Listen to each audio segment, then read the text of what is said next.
अस्सलाम वालेकुम। Chapter number 4 करने लगे हैं। 9th का मैथ है हमारे पास। तो उसमें सबसे पहले अलजेब्रिक एक्सप्रेशन क्या होता है, ठीक है। अलजेब्रिक एक्सप्रेशन अगर मैं वैसे बताऊं तो होता है अलजेब्रिक टर्म्स को अगर जमा या माइनस के ज़रिए जोड़ दिया जाए तो वो अलजेब्रिक एक्सप्रेशन होता है। डेफिनेशन क्या है जी? When operations of addition and subtractions are applied to algebraic terms we obtain an algebraic expression. For example, ये मैंने आपको ऑलरेडी पहले बता दिया। एक तो आपको अलजेब्रिक एक्सप्रेशन का पता चल गया कि ये अलजेब्रिक एक्सप्रेशन होते हैं जब हमारे पास ये अलजेब्रिक टर्म्स हैं। देखिए, ये माइनस या जमा के ज़रिए इसको जोड़ दिया गया। फिर एक चीज़ होती है पोलिनोमियल। पोलिनोमियल की चीज़ होती है, ये एक पोलिनोमियल लिखी हुई है, ठीक है। यानी कि ए एन, यानी कि कोई कोफिशिएंट है, एक्स की ताकत कुछ है, फिर जमा, फिर कोई कोफिशिएंट है और एक्स की ताकत एक कम हो गई है, फिर कोई कोफिशिएंट एक्स की ताकत एक और कम हो गई है। यानी कि एक्स की जो ताकतें हैं वो एक एक करके कम होती चली जाती हैं, ठीक है। और साथ जो हैं वो हमारे पास कोफिशिएंट्स होते हैं जो रियल नंबर्स में होते हैं जी। पोलिनोमियल क्या है? A polynomial in the form कहाँ गए? A polynomial in the variable x is an algebraic expression of the form. ये उसकी फॉर्म है जो मैंने लिखी हुई है, आपकी किताब पे भी लिखी हुई है। और ये जो एन क्या है? Where n is the highest power of x, ठीक है। Is a non negative integer, यानी कि ये हाईएस्ट पावर जो है इसको नॉन नेगेटिव होना चाहिए। इंटीजर भी हो, यानी कि 1 2 3 4 5 0 भी हो सकती है। Called the degree of the polynomial, और ये डिग्री कहलाती है। यानी कि अगर इसकी ताकत यहाँ पे 2 होगी, एक्सपोनेंट कह लें या पार कह लें, तो 2 डिग्री, 2 दर्जा, 3 दर्जा, 4 दर्जा, ऐसी ये पोलिनोमियल्स होती हैं। पोलिनोमियल्स को उर्दू में कसीर रखनी कहते हैं, ठीक है। इसी तरीके से ये जो हर A N minus one, A N minus to है ना, ये सारे के सारे जो हैं ये कोफिशिएंट्स हैं। ये मैंने लिखा भी है नीचे। And each a n coefficient is the real number, और ये रियल नंबर होना चाहिए। और the coefficient of coefficient a n, यानी कि ए एन से मुराद यहाँ पे ए एन भी है, n minus one, n minus two, जो भी है। हमारे पास जब रकम लिखी होती है यहाँ पे कुछ लिखा होता है 2 3 4 5 7, कुछ लिखा होता है -7, 2 जज़र का 2 ऐसी चीज़ें, वो सारे कोफिशिएंट्स होते हैं और पोलिनोमियल्स के। अब हम देखते हैं कि ये हमारे पास एक रकम दी हुई है, हम इसको देखते हैं कि ये पोलिनोमियल है कि नहीं। आप देखिए 3x की 2 जमा 8x जमा 5 लिखा हुआ है, तो ये पोलिनोमियल है, क्योंकि x की जो ताकतें देखें, x की ये वेरिएबल इसका x है और उसकी ताकतें पॉजिटिव में हैं, यानी कि नॉन नेगेटिव हैं, तो लिहाजा ये पोलिनोमियल है।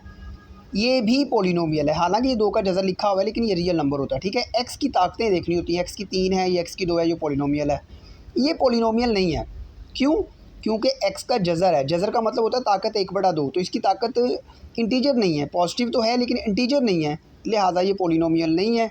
इसी तरीके से ये भी पोलिनोमियल नहीं है क्योंकि इसके बटे में x आ गया। लेकिन एक बात याद रखें, ये ऊपर वाली रकम को लहदा देखूं तो ये पोलिनोमियल है, नीचे वाली रकम को लहदा देखूं तो ये पोलिनोमियल है। पोलिनोमियल बटा पोलिनोमियल जो होता है ना, वो रैशनल एक्सप्रेशन होता है, वो आगे जाके मैं बात करता हूँ।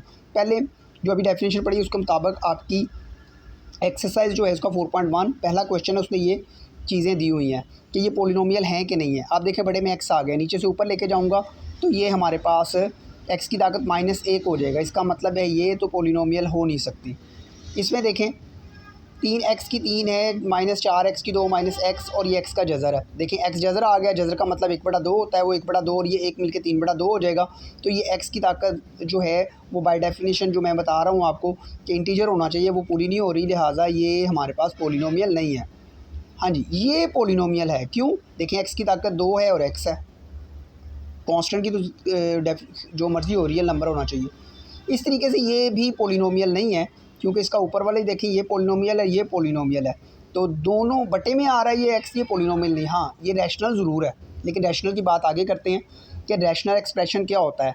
ये क्वोशंट फॉर्म में होता है हमारे पास कि the quotient of 2 polynomial p of x and q of x, ठीक है। यानी कि ये यूँ होगा, मैंने यहाँ लिखा नहीं है, p ऑफ x और बटे में क्या होगा, q of x, where q of x is not equal to 0 is called a rational expression. ये मैंने एग्जांपल भी लिख दी है कि ये 2x जमा 1 है, बटे में 3x जमा 8 है। शर्त ये है कि ये 0 नहीं होना चाहिए। ये कब 0 हो सकता है? अगर x की ताकत 8/3 होना तो 3 3 को काट देगा, -8 और जमा का 8 मिलकर 0 हो जाएंगे। इसलिए हमने बता दिया कि x जो है वो -8/3 नहीं होना चाहिए, या यूँ कह लें 3x + 8 जो है इज़ नॉट इक्वल टू 0। तो ये हमारे पास रैशनल की डेफिनेशन हो गई। अब हमारे पास क्वेश्चन नंबर 2 है जिसमें हमने सिर्फ ये बताना है कि ये रैशनल हैं कि नहीं है। देखिए ये तो रैशनल हो नहीं सकता क्योंकि ये ना तो ऊपर पोलिनोमियल है ना नीचे पोलिनोमियल है, लिहाजा ये रैशनल एक्सप्रेशन नहीं है। इसको देखें, ऊपर वाली भी पोलिनोमियल है, नीचे वाली भी पोलिनोमियल है, लिहाजा ये रैशनल एक्सप्रेशन है।